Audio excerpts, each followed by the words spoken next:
Hey, welcome back to the podcast. Today, I've got Courtney with me. Now, hello. Courtney, you're looking awfully tall in the podcast today. I actually invested in some stilts. Is that what it is? Because are you like 4'11"? No, I'm 5'2". All right. My license says 5'3" because I thought I was going to grow. That is so good.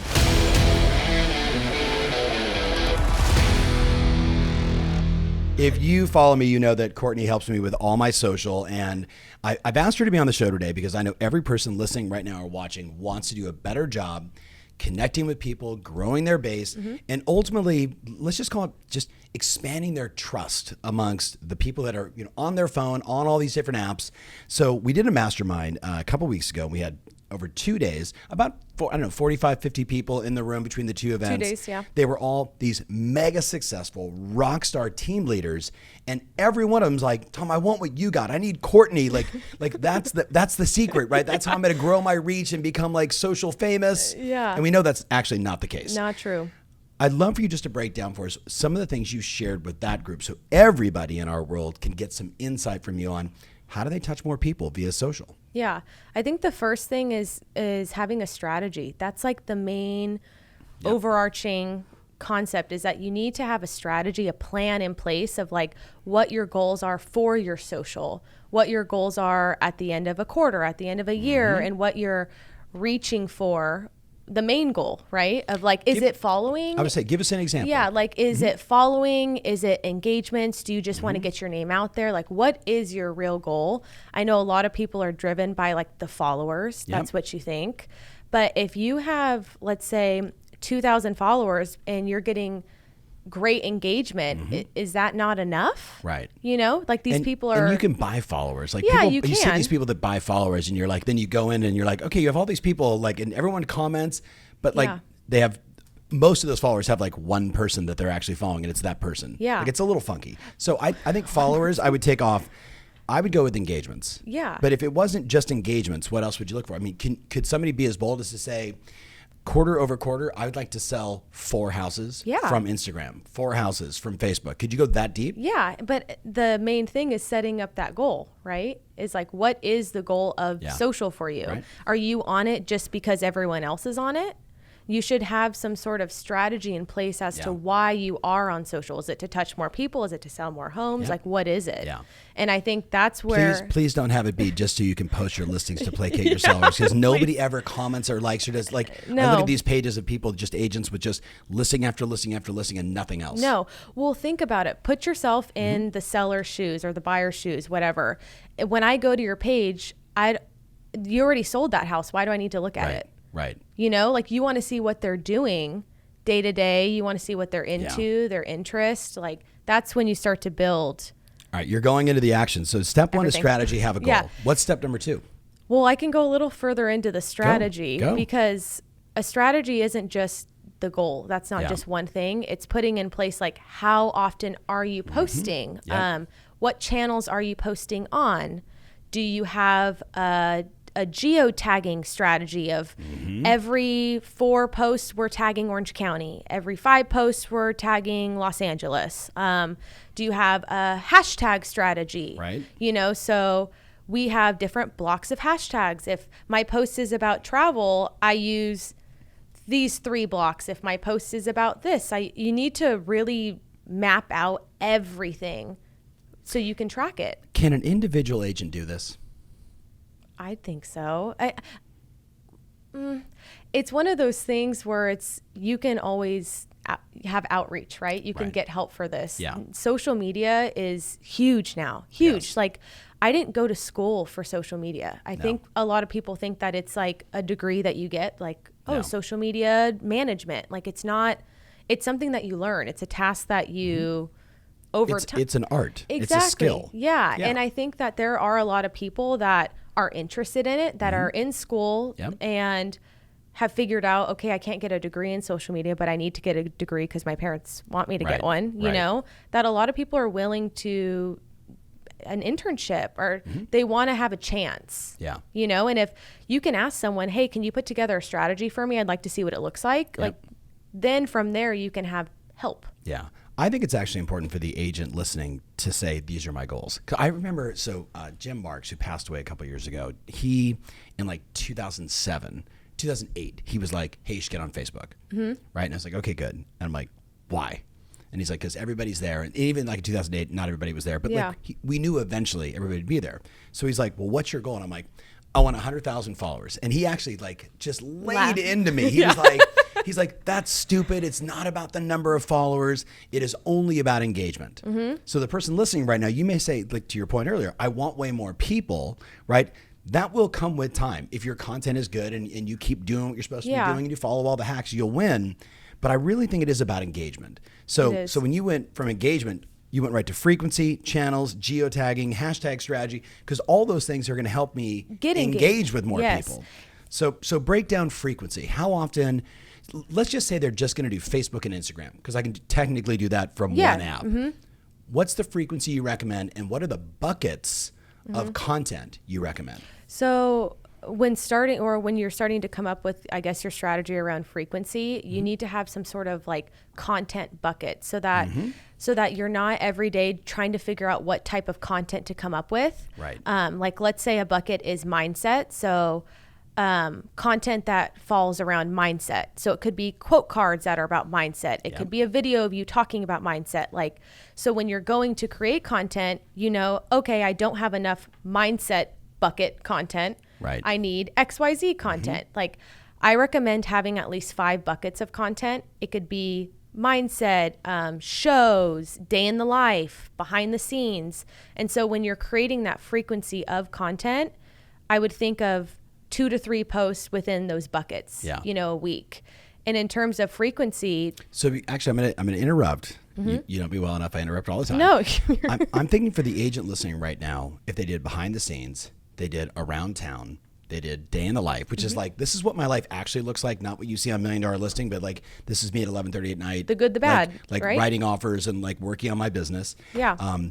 Setting up their marketing. But the thing I think most of them miss is there should be something like, what in your life is deeply important to you? And it could be like Harley Davidson motorcycles. It could be yoga, like whatever it is. What I think a lot of people miss is they're trying to be glamorous on Instagram. They're trying to be like, look at me versus like, this is me. Like we talked about it before, like me coming out of the gym with my hat on backwards, you know, in the car on a Saturday doing a rant. Oftentimes the best post, because it's like, this is me in real life. I'm not in a suit. I'm just being me. Exactly. And a good example too is like when you see someone in person versus when you've seen them online. Like sometimes you see a celebrity or online and you're like, oh my gosh, they're so great. You meet them in person and they're an asshole, you know, like, so it's like you want to be your authentic self on both ends of the spectrum. If you have this persona online and if someone runs into you while you're getting coffee and you're having a bad day, they're like, oh, normal. You know, they're not like, oh, they're usually very nice. Like, why are they like this? Like you need to be yourself. And that's what attracts the followers. It's not everything else that you think it would be. No. They come You know? Well, they become it's like attracts like. Exactly. Right? Now the key is, again, I go back for the person listening or watching, is you got to figure out like just who you are and be that. Instead of like, you see these people that try and create this sort of facade of who they are, right? Like, hey, we see all these like Instagrams, me with a Lamborghini, me with a jet that I just walked up to that there's no MX. Like, it's like, it's so phony, right? Like, if you have a Vizsla dog, then walk your dog, right? If you have 16 cats, I'm making fun of it right now. Don't. Right, all right, 38 cats. If you have 38 cats, you should just be surrounded by all your cats, right? Like, be yourself, because people with cats like people with cats. People with Vizsla dogs like people with Vizsla dogs. And that's okay. It's okay if it's just, I live in Irvine Terrace, right? So all of a sudden I'm the hyper-local mayor of Irvine Terrace as a real estate agent. So I'm at the Irvine Terrace Park. I'm walking the streets. People see me there and they're like, oh, he's one of us in this community. Yep. But then how do I turn that into a structured plan? Well, so that you just came up with buckets of content, right? You just came up with your dog, your family life, whatever. That's another piece of content. So in terms of your question of also frequency of posting, the best way to put it is like, put yourself in a follower's shoes or a user's shoes. Yeah. How often would you like to see content from them? Yeah. If I'm following you, I kind of want to see content every day of like what you're up to, right? Yeah. If you post maybe 2 times a week, you fall short with what I'm looking for. Yeah. And also the algorithm too is going to be like, this person doesn't really care about social media. Yeah. So why am I going to serve their post? So with followers, let's say you have 2,000 followers, you're posting every day, the algorithm's going to serve your post to those 2,000 followers, which then the engagement comes, then the following comes, you know? So it's more of, I would post every day of what you're doing, even if it's on your stories, 10 stories of like, hey, this is me working out. Okay, now I'm in my car. Now I'm doing this. Like, stories do count as posts. Big time. It's the ultimate behind the scenes. It's what makes shows like $1 Million Listings so successful, when you see agents doing the same thing. Yeah. Like, we have clients like, here's me roller skating. Like, all right, okay, you're human. Mm-hmm. And on Facebook, you can do stories as well. Facebook, Twitter has stories now. LinkedIn has stories. It's like, it's one of those things where you need to put the effort into it. Yeah. Because that's when you see the return. Yeah. Even if like you have posts and you're like, oh my gosh, that has 2 likes, like how embarrassing. Keep it up, because you never know. Right. In 3 weeks, in a month, that post could go viral and it could pick up. Yeah. So it's like, don't ever delete things because you're embarrassed. Right. Just put it all out there. And the thing I would say too for the person listening is, like, I used to talk about, hey, you need to hit the live button, right? On Facebook, the live button live, right? Like going live. People are like, well, what if there's only like, 13 people on there? I'm like, you're talking to 13 people. Who cares? And then I'd say, and then leave it up, and all of a sudden it's the end of the week and it's got 350 views, and people are like, it only had 350 views, and I'm like, excuse me, how much time would it take you to knock on the door, to call 350 people and share what you shared in that video? That would take like weeks, if not months, for people. And you did it in 14 seconds. Exactly. Right? So it's not even about like how many. It's the fact that you touched a few, and as long as the message was right for them, that's awesome. Exactly. So frequency, content buckets. Frequency sounds like at least 1 time a day. But it maybe twice. I would post like a feed post a day, and then in your stories, I'd post like 5 to 10 stories a day. Easy. Because the stories are easy. I mean, taking a picture of you in the car, taking it like the feed posts, I understand, because some people are a little more cautious of like the feed aesthetic and what it looks like and all of that stuff. So if you are like that, then take time to plan out your feed posts. But in terms of your stories, just be, oh gosh. Stories. Exactly. Sorry, I was actually doing a story as we were talking there. Yeah. But that's the point. Like, it's just stopping and just doing it. It's acknowledging, like, I'm in my car, I'm going someplace, stop, boom. Yeah. Hey, I'm pulling up Starbucks, boom. Hey, it's 3:00 in the afternoon, I got a listing appointment at 5, I'm having Starbucks, bang. Yeah, people want to see that. Exactly. And I know some people are a little bit cautious of like, well, I don't want the person to know I'm there at that specific time. Like, then you can just take it and upload it later. Exactly. Here's my entire day in one, bing, bing, bing, bing, post, post. Okay, let's talk about geotagging, because that sounds advanced for some people. What is geotagging? Geotagging is tagging the location. Okay. Yeah. Pretty much that's it. I know geotagging though is like a really hot. How do they do it? What do you mean? How do they do it? You just add location. You just type in a location. Okay. There's someone right now that's literally writing it down. Type, hit location, type. Like, come on, that's the teacher in me. I can't help it. The one thing, geotagging is kind of controversial. Why? Especially with because I camp a lot, and geotagging, a lot of people don't want others like in that location, that specific spot or like camping area, because they don't treat it with proper care. Like, people are going to these locations and like leaving trash and leaving all this stuff. So like a lot of campers and like they hate geotagging. They're like, that kind of stuff is a secret, like they don't want you to tag the exact location. Right. So sometimes like with housing, they don't want you to tag their exact address, right? So just tag a general. Yeah, the community.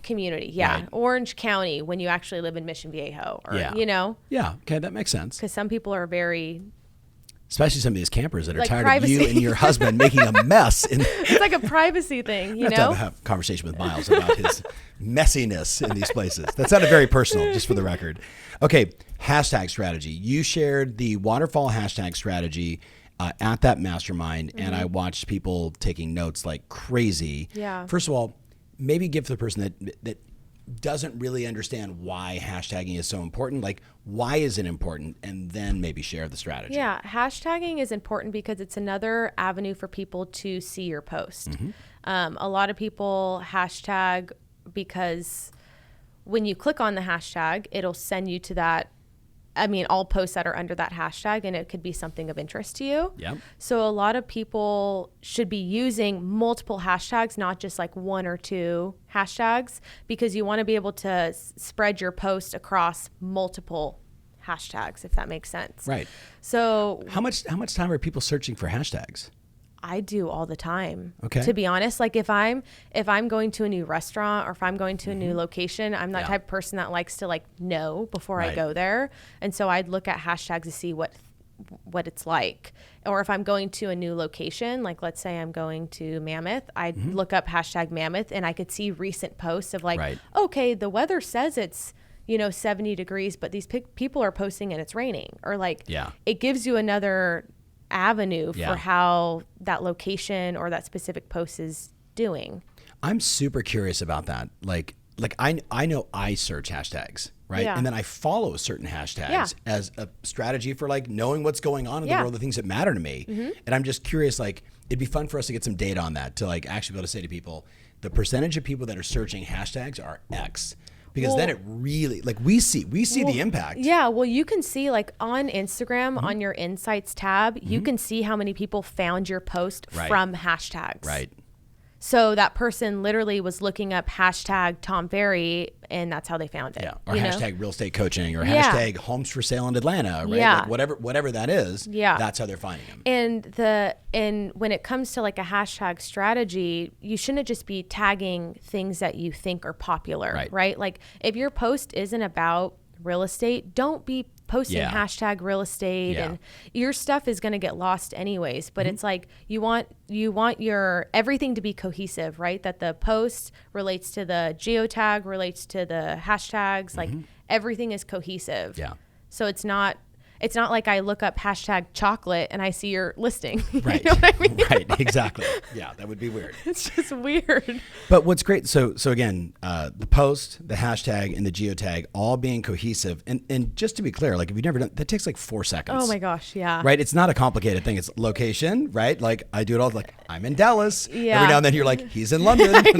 I'm like, I'm not in London. Well, the picture was taken there. Right. The picture was taken there. Yeah. And then the hashtag, and like here's what I tell people, like if I can do it, right? If I can do it, everybody can do it, because it just means I'm just taking the extra effort, right, to do the post, to add a little more, to write a little more, because I'm trying to reach people. I'm trying to connect with people. Yes. And I would say, like, if you think about like from your heart, not your head, and definitely not your wallet, right? Like, how can you just say, like, I want to connect with people. I want my friends, my followers, the people that I love and trust, right, to get this message. So I'm going to go the extra mile to make sure that happens. Yeah. Teach them the waterfall strategy. So the waterfall strategy, it's basically so that you rank higher in lower hashtags. And then once you start ranking there, it'll then serve you to the higher hashtags. So it's like a 10-5, 10-5 kind of thing. Yep. So having like 10 hashtags that are kind of under 5,000, under like 10,000. Under 5,000 posts. So when you click on the hashtag. Smaller number of hashtags. Yeah. Yep. And then you'll go to 5, which would have a little bit more like the super reacher type hashtag. Yeah. So it would be like 100,000 to 200,000. And then you do another 10 of like maybe 500,000. Yeah. And then you'd go into the super reachers, which would be 5 of like 1.2 million hashtags, 2.5 million, whatever. So that the idea is that you start ranking in these smaller hashtag buckets. And once your posts, because when you go on a hashtag, it'll say top posts and then it'll say recent posts. Yeah. So you want to start ranking in those top posts, and then it's going to start serving them into the other buckets. Yeah. So in terms of like hashtags, a lot of people are also like, do I copy and paste them? Like, does that affect it? I shared this recently. When you copy and paste it, can you still click on it? yes. So that's not, and they're like, Instagram knows I copy and pasted it. No, they don't. Yeah. You know, as long as the hashtag, once you have it in a comment or have it in a caption, wherever, it's clickable. Yeah. Then you're okay. So there's also the debate around, so first of all, the person listening, you just got a massive insight on how we've been able to grow our following, continue to keep our content in front of people, and every now and then have like a post go a little more viral than it normally would based on our frequency and, you know, the number of people that follow us. So, so you're starting small, right? So you're like, is there a place? Is it hashtastic? Like what app should they get, or recommendations? So they don't have to like try and create this and search it. Just go to an app and like download it and then just get the ones that you should add. So I use hashtastic. They have a free version for it. And essentially on that website, all you do is type in, like, let's say I type in hashtag Tom Ferry. It'll also serve me like 20 to 30 hashtags that other people who have been looking up hashtag Tom Ferry are using. Oh, so then you can use those hashtags as like a block. Yep. So a block would be like 10 to 15 hashtags on a post. Yep. So I like that. I like that app or that website because it's kind of like doing the thinking for you. Yeah. Yeah. All right. So hashtastic, I think it's only an app. No, I use it on the web too. Also? Okay, good. All right, cool. Yeah. All right, so hashtastic. So we talked about strategy. You got to have goals, quarterly, monthly. You got to track and measure, which we didn't discuss, but we look at the data all the time. Like, hey, where's our following count going? Hey, we lost some people. Like that happens, right? Hey, but we're gaining people. That's awesome. Then we talked about, maybe making engagement your number one focus, your number one priority. Then we talked about frequency. We talked about content buckets. We talked about channels a little bit. We got into stories. We talked about geotagging. We talked about the hashtag strategy. Let's talk about reels. Okay. Because reels are entirely different in my opinion. Yeah. So if somebody wants to really connect with a lot of people, I think reels on Instagram right now is probably the spot. It's it. Yeah. We talk to a Facebook rep weekly and she kind of gives us like, oh, this is what's trending. This is what's not, and she basically told us that, well, Reels is coming out with ads. So now you can put ads on Reels. This is like a heavy focus right now. Right. Because Instagram wants you to be able to use every aspect of their platform. Right. So like, can't we just say they just want to kill TikTok? Truly. Right. Well, see, and I'm very indifferent about TikTok because I think it's a different type of. TikTok is awesome. It's purely entertainment. Yeah. Right. It's not brand building, but it can be brand building because now we see like Glenda Baker and Zachary Faust and so many others that are blowing up on TikTok and directly doing transactions from it, but they have to be super entertaining. Yeah. Well, going back to Reels is like. It's only short form video content. Right. You can also now put pictures on there too. If you think like you can kind of do like a montage of pictures if you'd like. Yeah. But it's showing that like behind the scenes, the fun, using trending sounds. Like so give them the strategy. So it's like you do a short form. It's like 29 to 30 second video max. 30-second video. Right. I think it's all about the music next.